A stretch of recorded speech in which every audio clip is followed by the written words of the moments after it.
Rome seemed to own the world. Her empire stretched from Scotland to the Sahara. Her army controlled 3 continents. 50 million people lived under her laws. Rome's empire was the greatest political prize the world had ever seen. This is the story of those who would do anything to win it.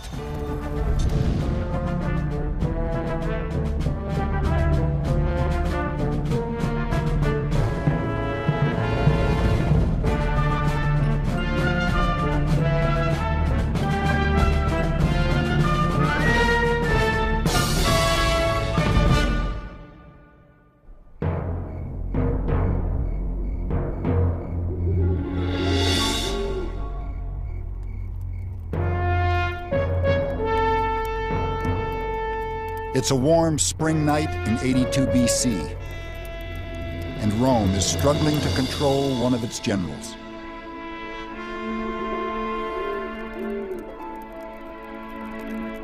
Lucius Cornelius Sulla has camped 50,000 soldiers just outside the city to intimidate his opponents in Rome.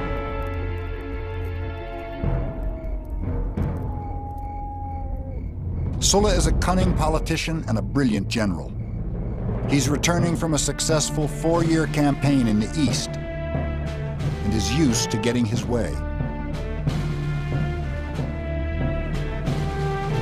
He meets with the Roman Senate and demands they give his soldiers land as a reward for their conquests.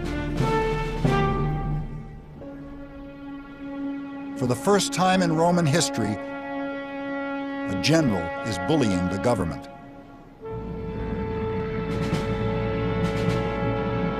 The senators refuse.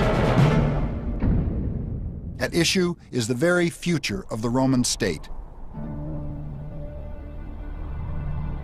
Can Rome's civilian government control the ambition of her generals?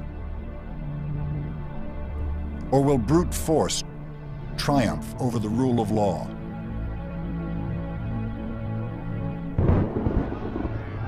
That night, Sulla posted his answer. Lists of his political enemies with cash rewards next to their names. Sulla had tried to persuade his opponents.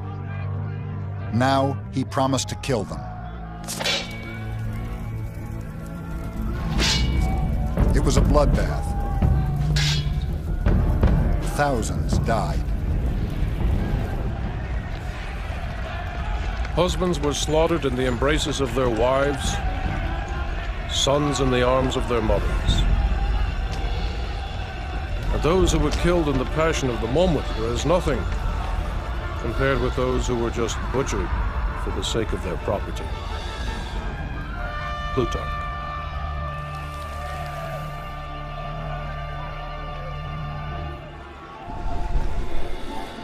Sulla's reign of terror only lasted 4 years, but a fatal precedent had been set.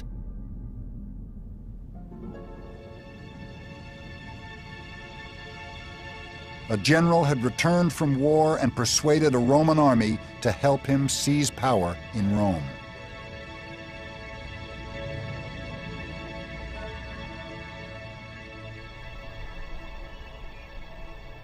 Yet 400 years earlier, Romans had dreamed of something very different. When Rome was nothing more than a village on the banks of the river Tiber, Romans made a revolutionary commitment that would change the course of history. After years of tyranny under Etruscan kings, they dreamed of a government based on restraint, trust, and the rule of law. In 509 BC, they created the Roman Republic, the world's first representative government. SPQR, Senatus Populus Quae Romanus. The Senate and the people of Rome was its motto. The Republic was a bold experiment in communal government. Wealthy and poor farmers agreed to share power. The rich served as Rome's leaders, the poor as her soldiers. In return, everyone had a say in how the government was run. Romans knew the key to the Republic's success was responsible leadership. And in Gaius Quintius Cincinnatus, they found a legendary role model. The Senate granted Cincinnatus, a Roman landowner, absolute power to defend Rome from an aggressive local tribe. He accepted the position and defeated the enemy. 14 days later, he voluntarily resigned and humbly went back to work on his farm.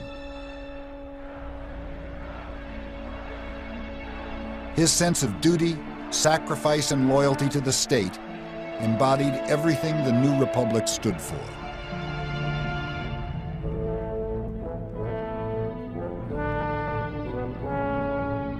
The Roman Republic has served as a model for Western democracies ever since.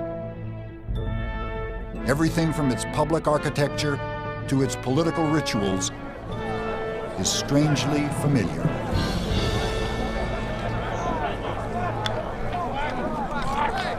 Once a year, the whole city would turn out to vote for its leaders.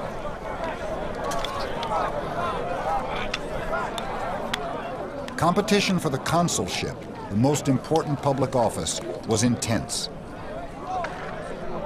The election of a consul in the Roman Republic is like the election of the American president. You call people friends who you would not normally call friends. You shake hands, you kiss babies. And what you're trying to do is to get a bandwagon going, to appear a winner. And very gradually, as in American presidential elections, people drop by the wayside. Something goes wrong with their campaign. The remaining candidates then turned to their spin doctors. If it can be managed at all, there should be scandalous talk of character, about the crimes, lusts, and briberies of your competitors. Quintus. It was up to the senators to ensure that politics didn't get too frivolous. They were the guardians of Rome's traditions. The Roman Senate and the American Senate are the two greatest senates of all time. Roman senators got no pay. They served for the honor of serving their state as a senator. The Senate was intended to be made up of old men, not the swiftest of the swift or the strongest of the strong, but the wisest of the wise. Why were they wise? Why were they the wisest of the wise? Because they were old men. They had experience. Under their watchful eye, the young republic fostered a sense of civic pride, the foundation of Rome's empire. Her volunteer army carried Roman power to unimaginable places. By the 2nd century BC, Rome was mistress of the Mediterranean. Yet beneath the surface of Rome's success lurked serious contradictions. Women had few rights, and it was never one man, one vote. Elections were always rigged in favor of the wealthy. Political equality was never a Roman ideal. They lived in a world of extremes. While the rich redefined the meaning of decadence, 95% of the people struggled below the poverty line.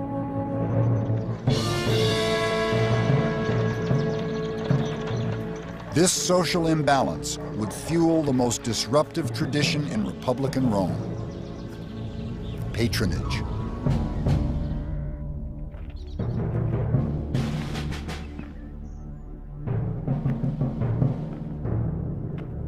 Every morning at dawn, the poor gathered in the courtyards of the rich. These wealthy patrons saw to the needs of their clients. Some needed work, others legal advice. In return, clients promised patrons their vote at election time. But Rome's great patrons were also Rome's great politicians, and obligations to their clients often clouded their duty to the state. Loyalty was divided, and the ideals of the Republic compromised. The conflict between patronage and politics was set to explode.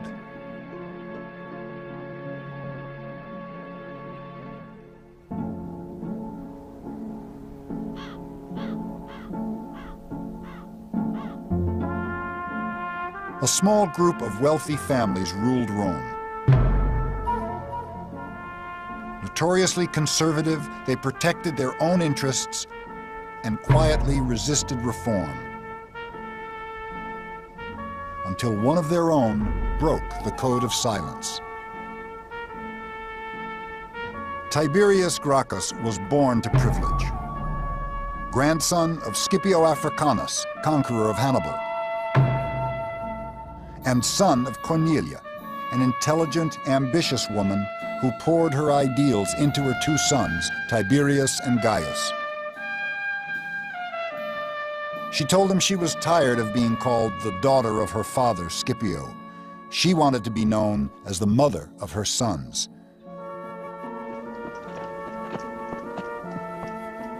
In 143 BC, the young Tiberius left Rome to join the army in Spain. It was a very disturbing journey. While Tiberius was traveling through Italy, he saw for himself how the country had been deserted by its native inhabitants, and how those who tilled the soil or tended the flocks were barbarian slaves introduced from abroad. But it was above all the people themselves who did most to arouse Tiberius's energy and ambitions, calling upon him to recover the public land for the poor. Plutarch. The ambitious aristocrat had found his cause. In the 3rd and 2nd centuries BC, the Roman Empire had more than doubled in size. The conquering soldiers were still volunteers, poor Roman citizens who owned small farms. When the Roman Empire was small, this citizens' militia had worked well. Men served for only part of each year, coming home regularly to work their farms. But getting home to harvest became impossible as the empire grew and armies were conquering faraway lands in Africa or Asia or Northern Europe. If you're serving abroad for years and years in a long process of imperial conquest, the result is that when you put down your sword at the end of the campaign, there is no ploughshare left, because your brother nicked it ages ago, and it wasn't just your brother, it's the big landlord next door who's extended his estate. So that you do have very large numbers of people who don't have land to return to.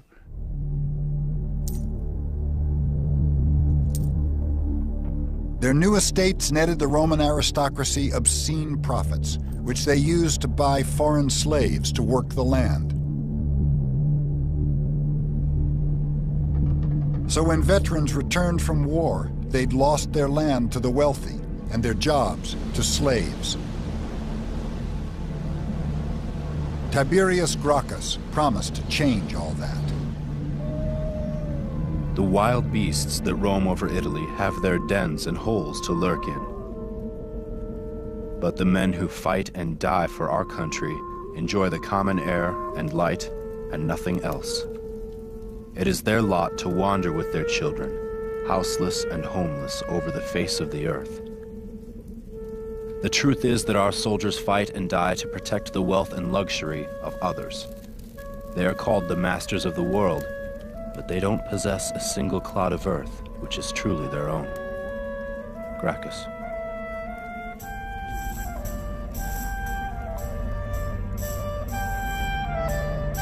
Gracchus proposed something radical. The government should divide public land among Rome's homeless. The senators were horrified.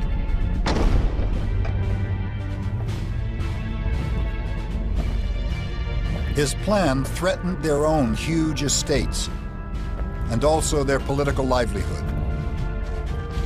If passed, it would make Tiberius Gracchus the patron of Rome's massive underclass.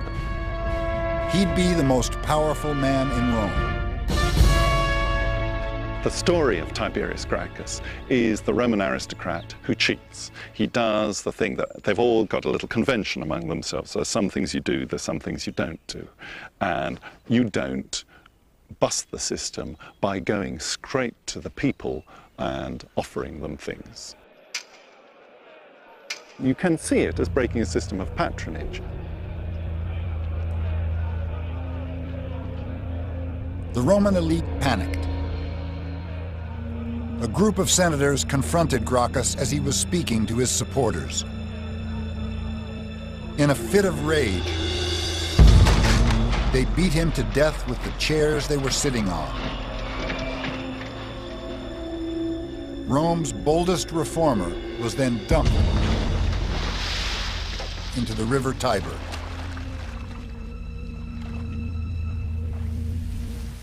Yet Gracchus had revolutionized Roman politics. By championing the needs of the poor, Gracchus had shown how an ambitious aristocrat could outmaneuver his conservative peers. But people power would do more than divide Rome's leaders. Ultimately, it would threaten the Republic.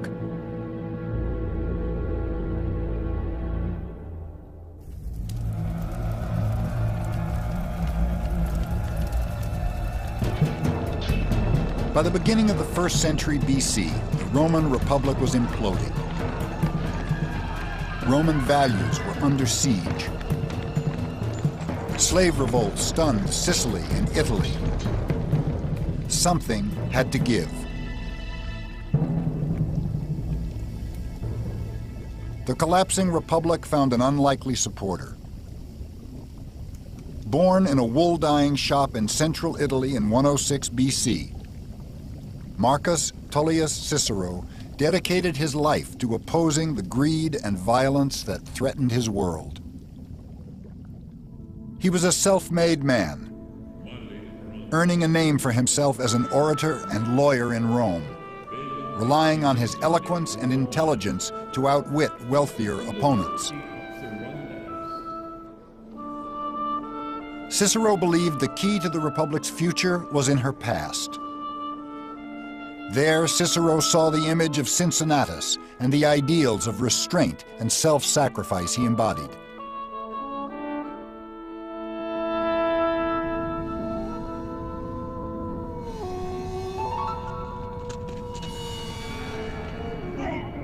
But there was another role model. Romulus, Rome's legendary founder, who was reared by a savage wolf and killed his own brother in a struggle for power. In legend, greed and treachery were Rome's founding virtues, and they threatened to be the most enduring. I would rather be the first man in a barbarian village than the second man in Rome. Julius Caesar. Rome's most notorious citizen was born to wealthy parents in 100 BC. As with all young Roman aristocrats, Julius Caesar had a strong sense of destiny. As a child, he dared to claim he was descended from the goddess Venus. Caesar's first official post was as a military officer in Spain. There, the 30-year-old Caesar stared at a statue of Alexander the Great. How had he achieved nothing, he wept, when at his age, Alexander had conquered the world?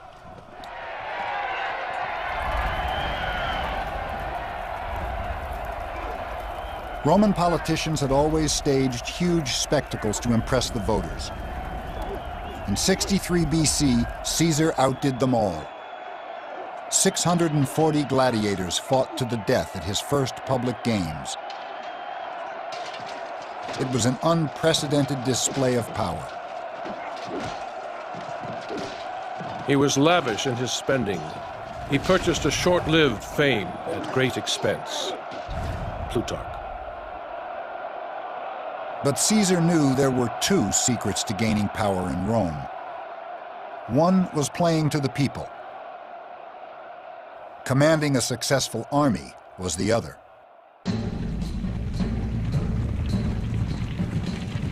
In 59 BC, Caesar became military commander over Gaul, modern-day France. 9 years later, 1 million Gauls were dead or enslaved. It was a flagrant act of genocide.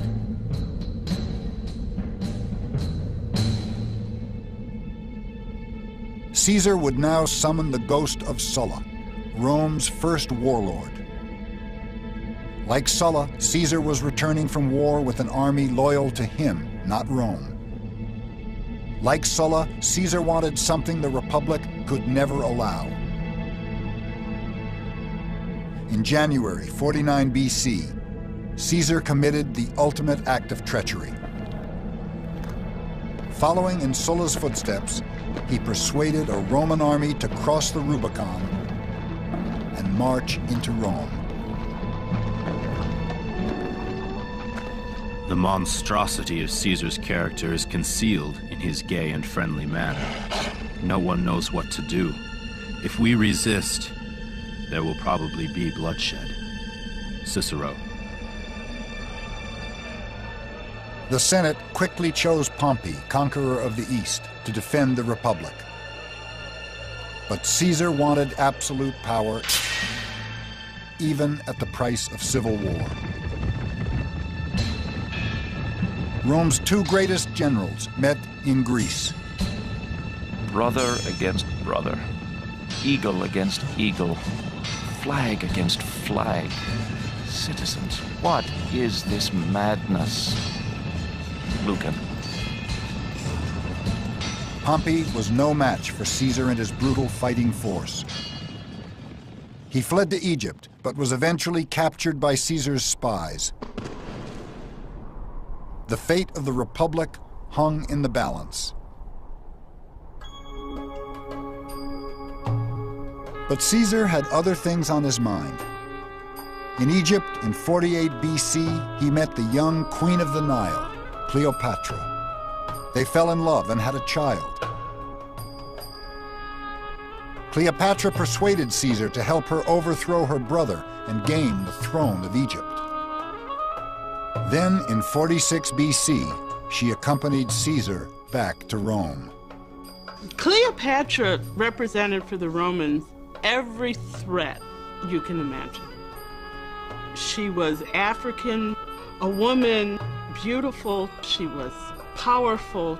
You find her seducing Julius Caesar. Julius Caesar, who conquered the Gauls, who was this great soldier, who was this politician, who wanted to be the dictator in Rome.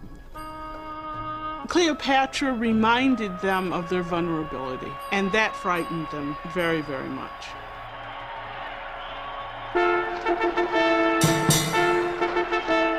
Vulnerability was not something Caesar understood. Veni, vidi, vici. I came, I saw, I conquered, was the motto of his dazzling return to the city.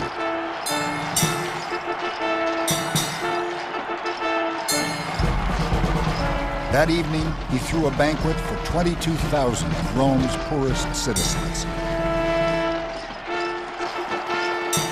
Hypnotized, the people did the unthinkable. They voluntarily voted Caesar the absolute powers of a dictator.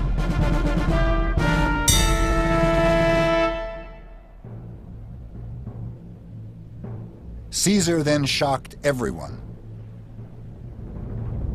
He used his total control not for revenge, but social reform. Like Gracchus, Caesar gave the Roman poor what they wanted. He made sure no Roman citizen ever went hungry. He gave grain to the poor and land to his soldiers, paid for by himself. Caesar, the benign dictator, was incredibly popular. Like Gracchus, he was a little too popular for some. Here was a man who was desperate to be king of the Roman people, master of the whole world. A man who believes such an ambition to be morally right must be insane. Cicero. In February 44 BC, he went too far. Caesar asked the people to elect him dictator for life. To accept absolute power forever was an open insult to his Republican peers. Cicero was disgusted and retired from political life in protest. The Senate wasn't so meek. They invited Caesar to explain his actions. It was the Ides of March.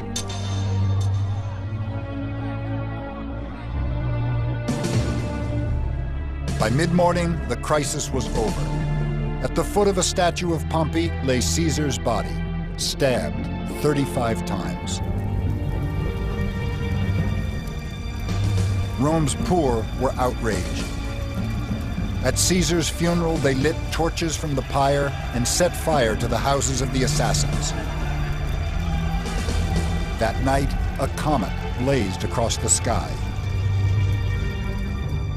It seemed an omen. Julius Caesar, the champion of the poor. The citizens of Rome declared him a god. That changed everything.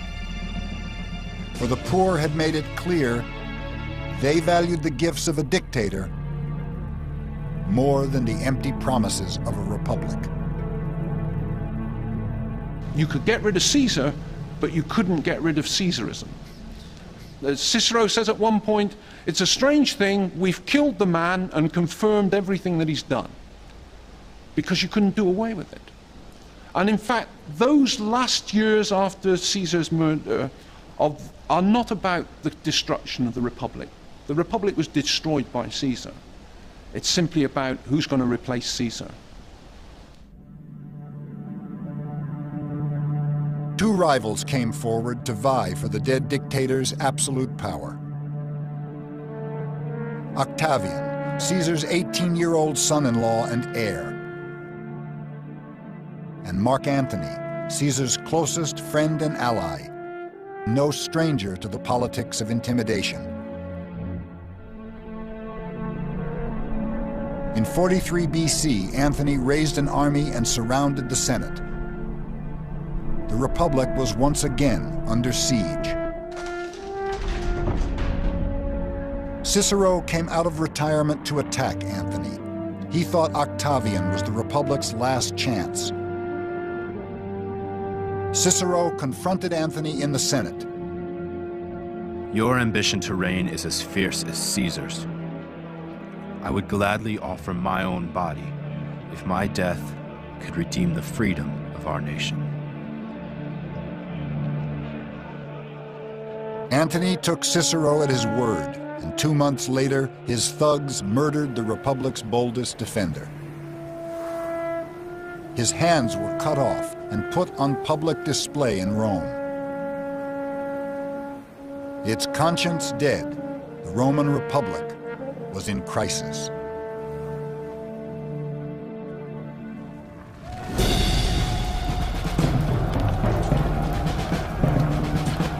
In 33 BC, 10 years after the assassination of Julius Caesar, Mark Antony and Octavian were still fighting for control of the Roman world. The ghost of civil war was back. The Roman people were desperate for a change.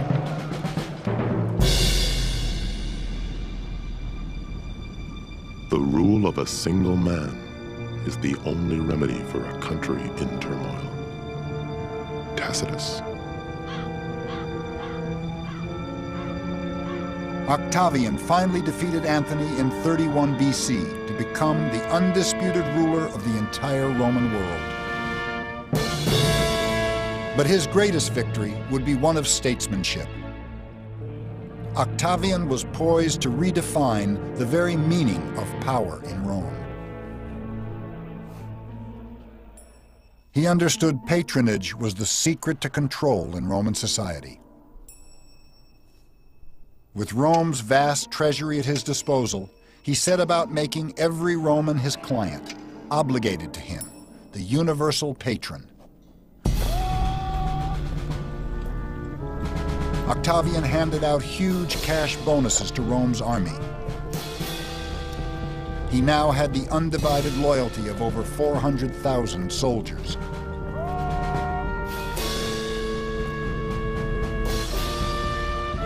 He then played to the people like never before, increasing the grain handout and building huge aqueducts to bring fresh water to Rome's poor. Octavian then focused on the most important ritual of all. He staged the most lavish games Rome had ever seen. Wild beasts and gladiators fought for days in the packed arena. Seduced, the people voted him all the power he asked for. The Roman Senate then stunned everyone. In 27 BC, they allowed Octavian what they had denied Caesar, the constitutional right to absolute power for life. Octavian took the name Augustus, the sacred one. Rome, once a bastion of open government, had willingly become an empire, ruled by a single man.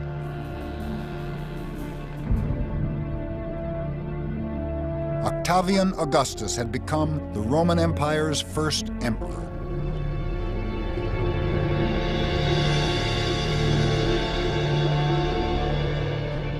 "2,000 years later, Benito Mussolini, Rome's last fascist dictator, styled himself on Rome's first emperor in revealing ways. Like Augustus, Mussolini seized power by force. Like Mussolini, Augustus forced a consensus through intimidation. But for the vast majority of people in the Roman Empire, that didn't matter. For them, Augustus was a savior. He offered the peace and stability they had craved for nearly a century. From the Atlantic to the Euphrates, from Spain to Syria, people were free to think about something other than war. It was the Pax Romana, Rome's golden age, the longest period of peace Europe has ever known.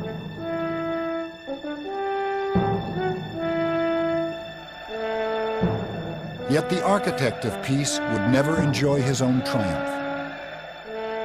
For Augustus was obsessed by a question that plagued all Roman emperors.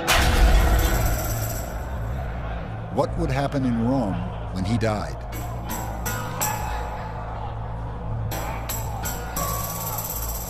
The dilemma of dynastic succession would haunt Augustus for the rest of his life.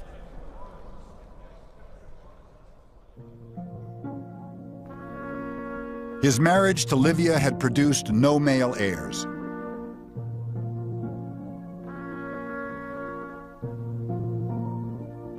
The burden of producing one fell on his young daughter, Julia. Augustus carefully selected her partners. Julia was married first to her cousin, Marcellus, but he died tragically at the age of 19.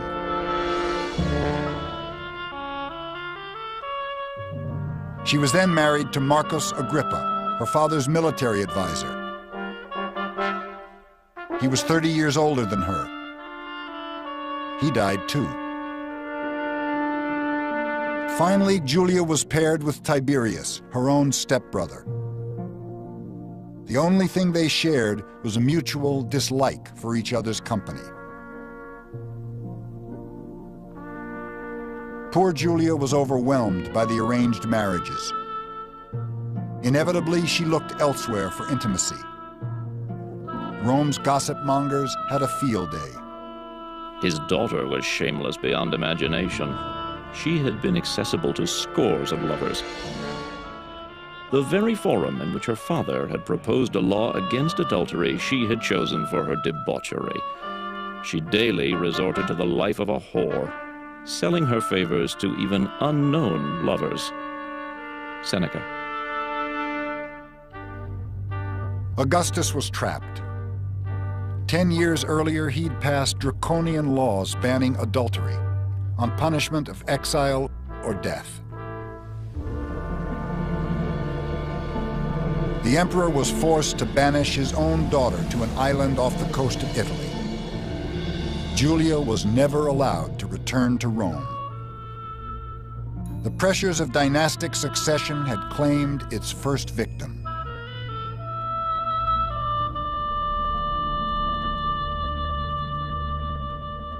Rome's first emperor eventually died in 14 AD at the age of 76. He'd ruled Rome peacefully for over 40 years. I restored, I completed, I built, I gave. Augustus.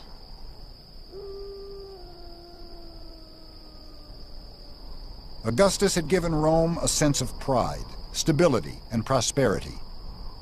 Yet he'd failed to provide what every dynasty needs most: a sense of security.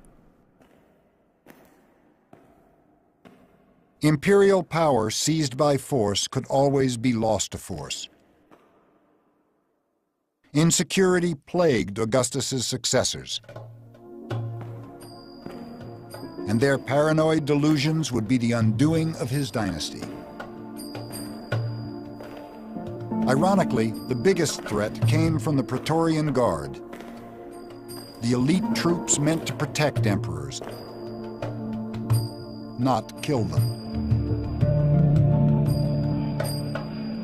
Problems soon surfaced in the reign of Tiberius, Rome's second emperor, who struggled in the shadow of Augustus throughout his reign. In 23 AD, after 9 years on the throne, Tiberius retired to the island of Capri, exhausted by the pressure of power in Rome. Anyone who holds power is challenged all the time. Tiberius said, holding on to power is like holding on to a wolf by its ears. You know, it's this thing that can come round and bite you at any moment.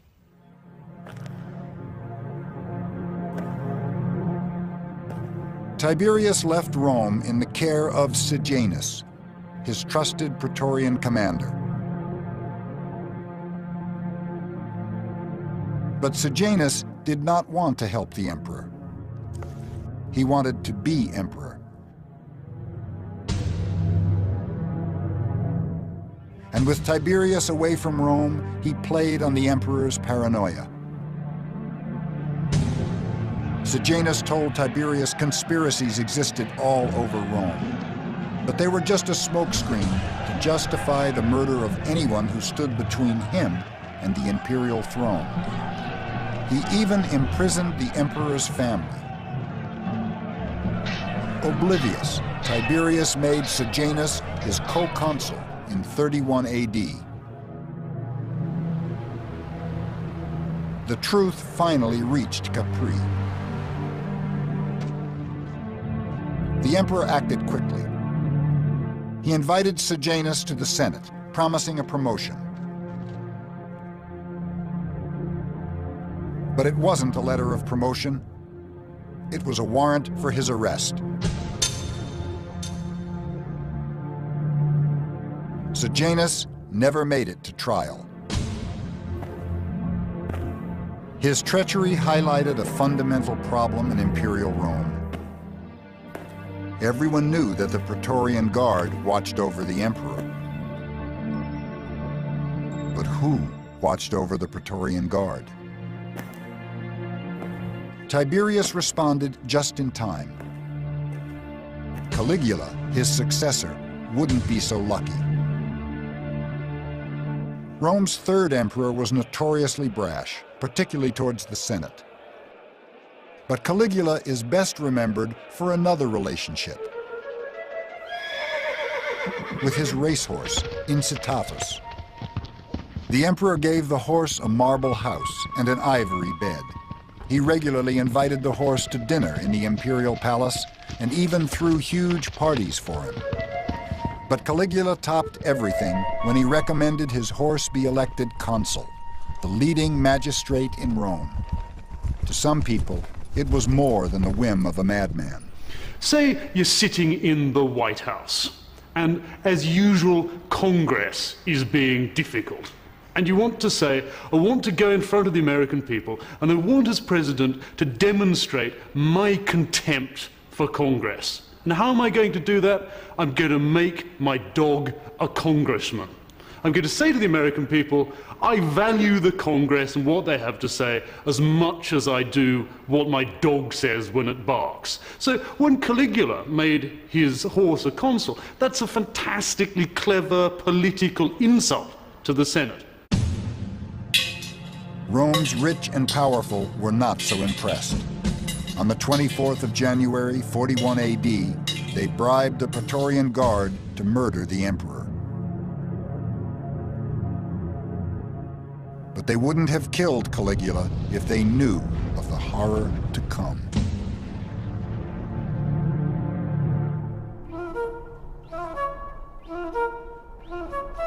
By the middle of the 1st century AD, Romans thought the worst had passed. Yet Nero, Rome's 6th emperor, would change all that. In the beginning, they were just rumors. Nero practiced every kind of obscenity, and after defiling almost every part of his body, he finally invented a novel game. He was released from a cage dressed in the skins of wild animals and attacked the private parts of men and women who stood bound to stakes. Suetonius. Had imperial power gone mad? Romans see their past as this mixture of heroes and villains. And don't forget, it's senators who are writing the history. This history is not straight reportage of objective fact. This is a political battle between the aristocracy and the emperors. It's in the aristocrats' interest to belittle emperors. They can't belittle them while they're alive. They belittle them while they're dead. But Nero was as much a victim of imperial power as its villain.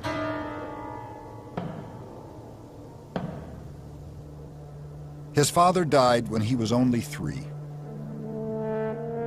He was brought up by his overbearing mother Agrippina, who had one ambition: to make her son emperor. The young Nero never shared her passion for the throne. As a child, he showed more interest in art than politics, but his mother deliberately ridiculed his musical talents. In 54 AD, at the tender age of 16, Nero became an unwilling emperor. He began by doing what emperors were supposed to do. He provided for the poor, building massive public baths and handing out cash to every Roman citizen. Rome, it seemed, was in capable hands, but whose hands were they? Agrippina still exercised a humiliating influence over her son. She minted coins that showed her next to the emperor. Nero was furious. He turned to the one thing he loved and thought he was good at: the theater. Yet Rome's performing artists were normally slaves, courtesans, or foreigners, never emperors. How could one endure to hear, let alone see, a Roman, a senator, a Caesar, An emperor named on the program as a contestant. In putting on the mask of an actor, he has thrown off the dignity of his sovereignty. Cassius Dio. When Agrippina joined the public outcry, Nero snapped. He immediately banished his mother from Rome. But distance did not solve the problem. Agrippina's repeated criticism incensed Nero. In a fit of anger, he asked the Praetorian Guard to silence his mother once and for all. Romans were appalled. It was their first glimpse of the emperor's brooding insecurity. Nero scrambled to resurrect his public image. What Nero then does is a very dangerous experiment in playing to the people, because he plays in ways which traditionally have been defined as beyond the pale. To perform as a charioteer is definitely breaking all sorts of status barriers. And yet the charioteers are the pop stars of the day. Nero's antics seem to have saved him.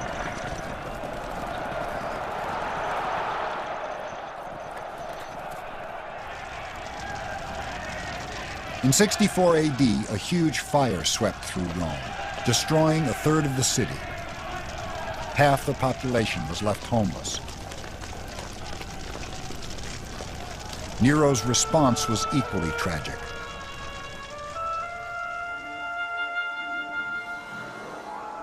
In the ashes of the devastated city, he built a massive 50-acre palace. His golden house had lavish gardens and huge lakes, even a private zoo. The emperor finally had what he'd always wanted, a peaceful retreat from political life.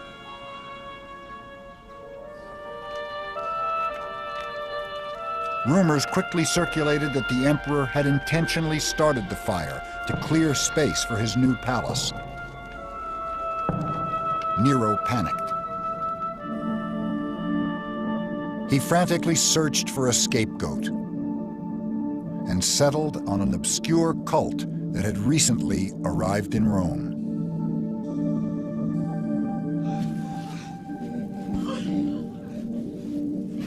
Nero substituted as culprits and punished with the utmost refinements of cruelty a class loathed for their vices, who the crowd called Christians. Vast numbers were convicted, and derision accompanied their end.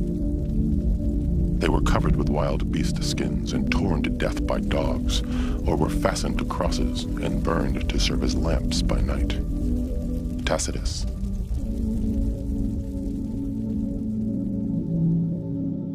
Most Romans felt sympathy for the victims. Nero's propaganda exercise had clearly failed.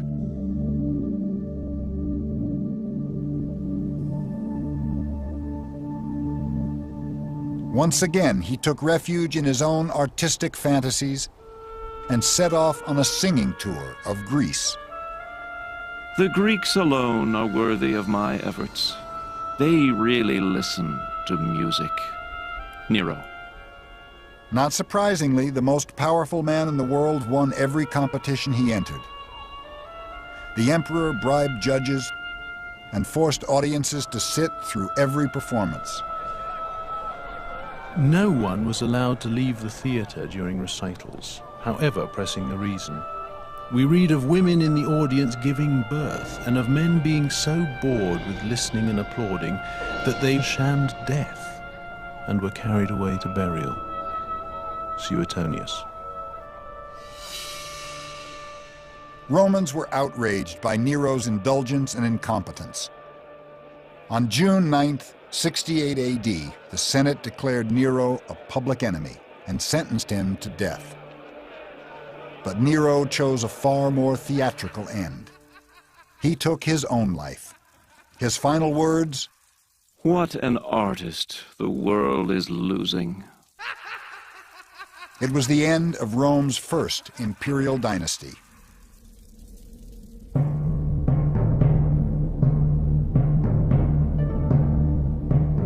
Augustus had ruled with restraint. Tiberius had ruled with indifference. Nero hadn't really ruled at all.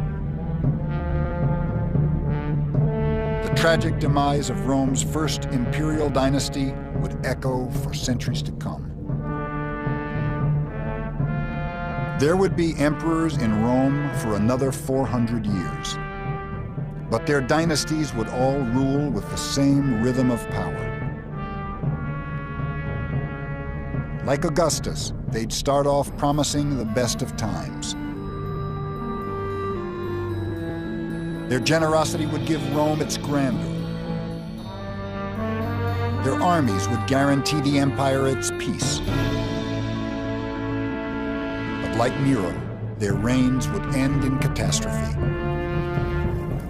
Excess would undermine Rome's greatness. Delusions would condemn millions to die.